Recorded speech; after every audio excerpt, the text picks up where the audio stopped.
Que a graça do nosso Senhor Jesus Cristo, o amor de Deus e a companhia do Espírito Santo estejam conosco neste momento. Amém.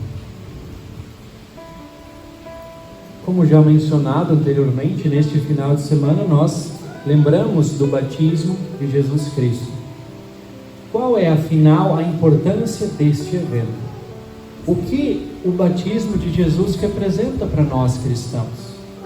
Por que Jesus Cristo, sendo o verdadeiro Deus, sem pecado algum, por que Ele se submete ao batismo de arrependimento e perdão dos pecados administrado por João Batista? São perguntas sobre as quais queremos refletir a partir de agora.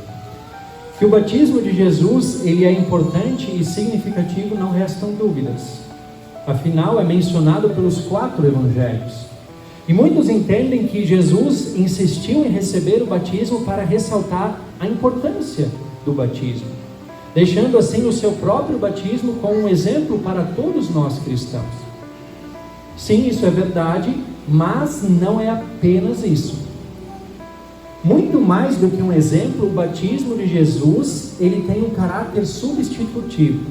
A partir do batismo, Jesus ele assume o lugar de todos os pecadores na caminhada que terminaria na cruz. Martinho Lutero ele diz: Cristo aceitou o batismo de João porque ele estava tomando o nosso lugar, de fato a nossa pessoa, isto é, tornando-se um pecador por nós, tomando sobre si os pecados que ele não cometeu, purificando-os e afogando-os em seu santo batismo. E algo semelhante é dito pelo apóstolo Paulo, no capítulo 5 da sua segunda carta aos Coríntios. Aquele que não conheceu o pecado, Deus o fez pecado por nós, para que nele fôssemos feitos justiça de Deus.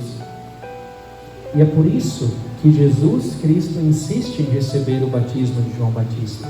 Era necessário cumprir toda a justiça para que de fato nós tivéssemos o perdão dos nossos pecados.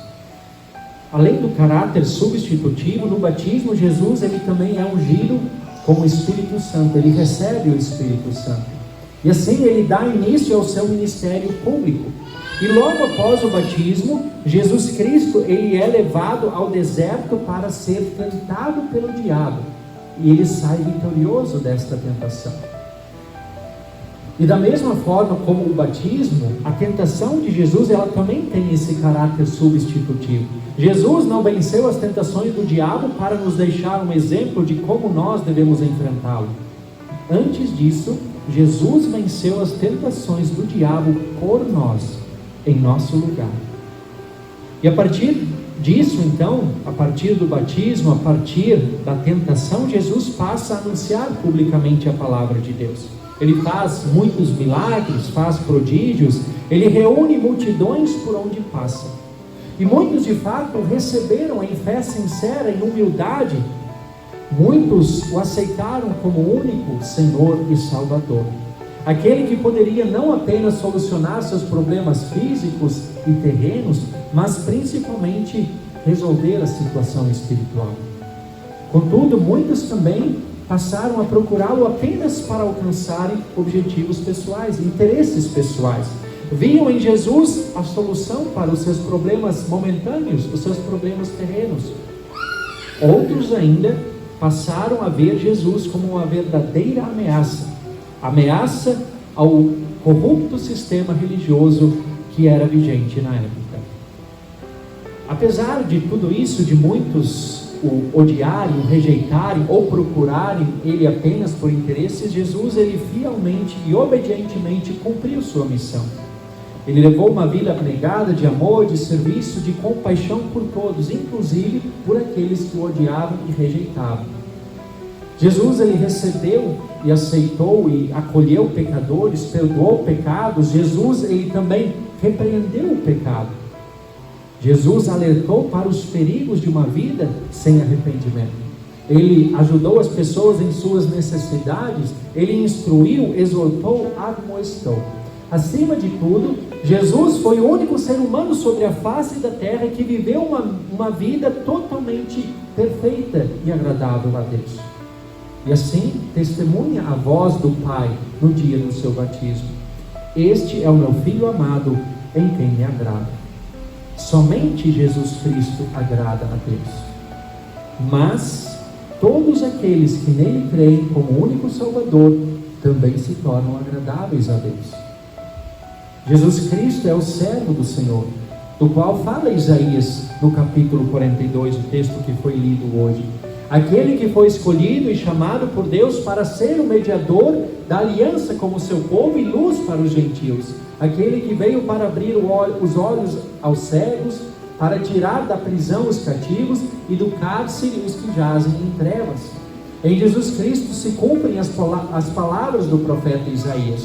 E a sua obra salvífica, ela tem início no dia do seu batismo. Assim como Jesus Cristo, nós também fomos batizados. Vimos a importância do batismo de Jesus, o significado do batismo de Jesus para nós. Mas qual é, afinal, a importância do nosso batismo? O que significa o batismo para nós? Qual é a relação entre o batismo de Jesus e o nosso batismo? Ora, se Jesus Cristo em seu batismo assume o lugar dos pecadores na caminhada rumo à cruz, o nosso batismo nos livra desta árdua jornada que jamais seríamos capazes de completar. O apóstolo Paulo, na carta aos Romanos, capítulo 6, versículo 4, diz: fomos sepultados com ele na morte pelo batismo, para que, como Cristo foi ressuscitado dentre os mortos pela glória do Pai, assim também andemos nós em novidade de vida. São as águas batismais, as águas do batismo, que nos unem à morte de Cristo. Momento em que a nossa natureza pecaminosa é crucificada junto com Ele. O corpo do pecado é destruído para que não sejamos mais escravos, mas sim livres e justos aos olhos de Deus. Enquanto Jesus, a partir do seu batismo, vive unicamente para morrer em nosso lugar, a partir do nosso batismo, morremos para o pecado a fim de vivermos para Deus.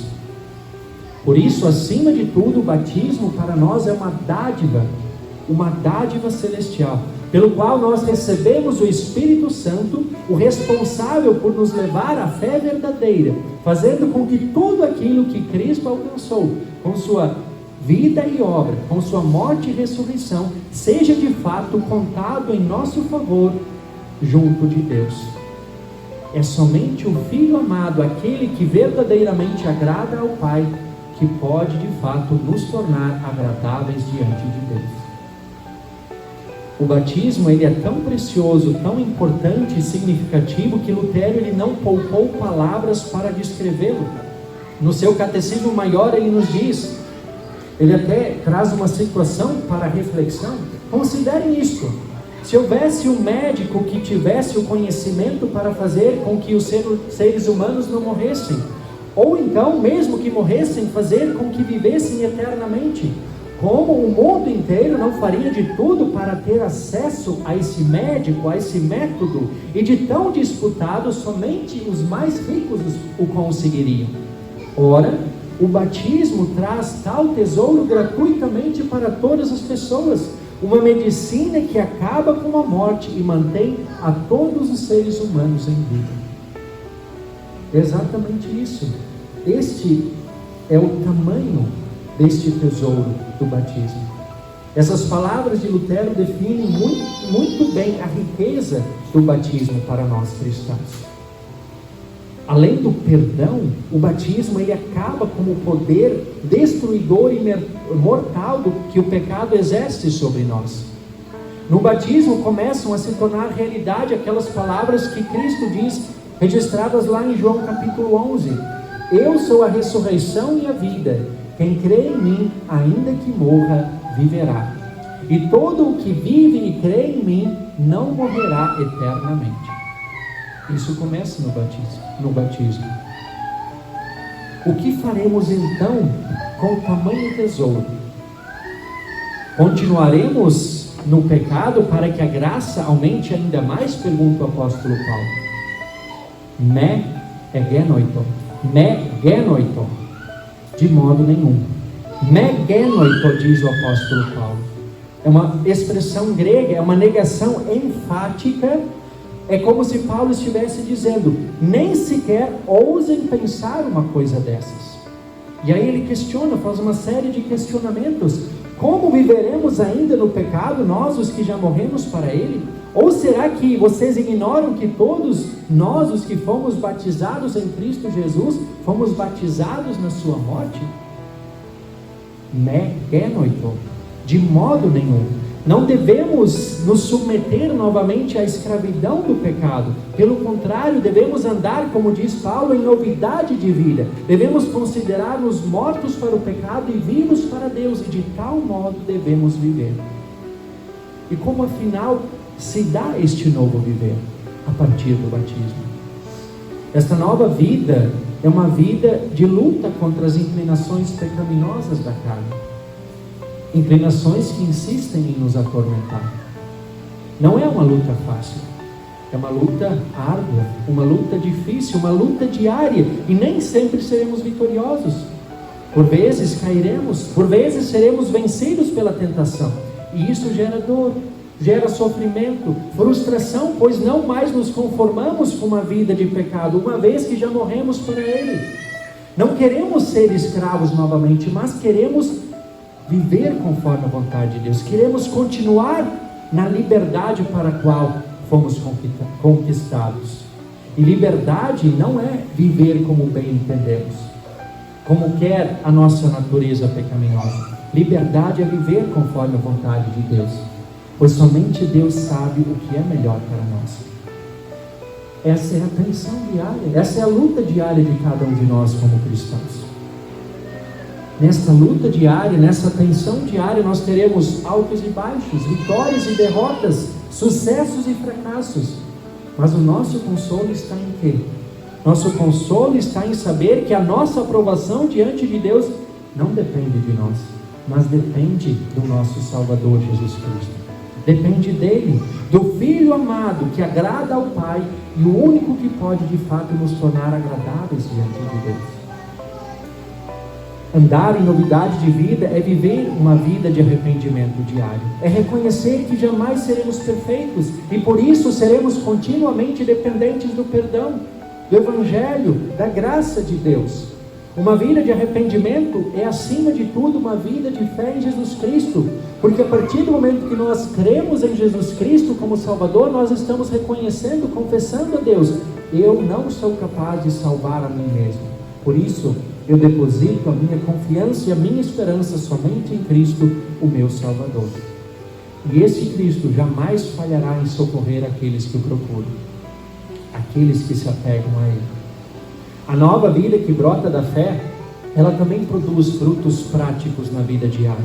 Os frutos do batismo, que se concretizam em ações concretas de uns para com os outros.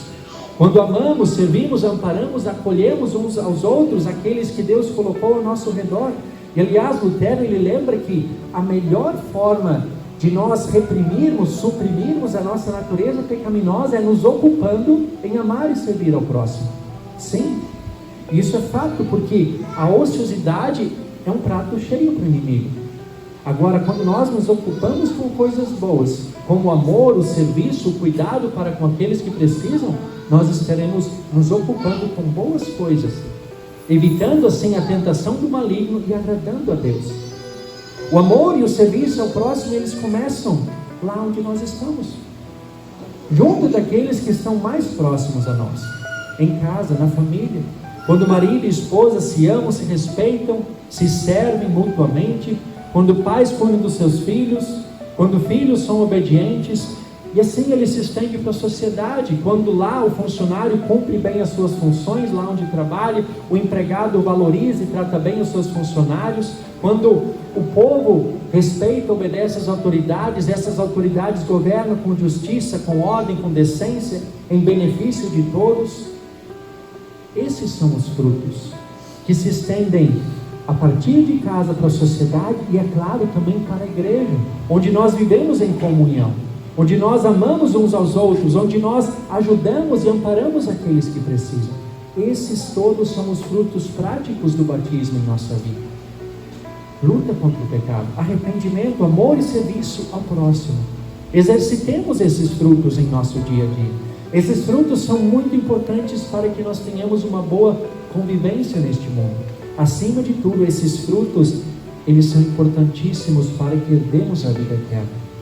Busquemos sempre a palavra de Deus, os sacramentos, batismo e santa ceia, que são oferecidos aqui semana após semana. Estes são instrumentos que Deus usa, por meio do qual nós somos abençoados também com o Espírito Santo. O Espírito Santo que nos instrui e nos capacita para que cada vez mais possamos produzir estes frutos. E acima de tudo, para que permaneçamos firmados em Jesus Cristo, aquele que assumiu o nosso lugar. E o único que é capaz de nos tornar agradáveis diante de Deus. Amém.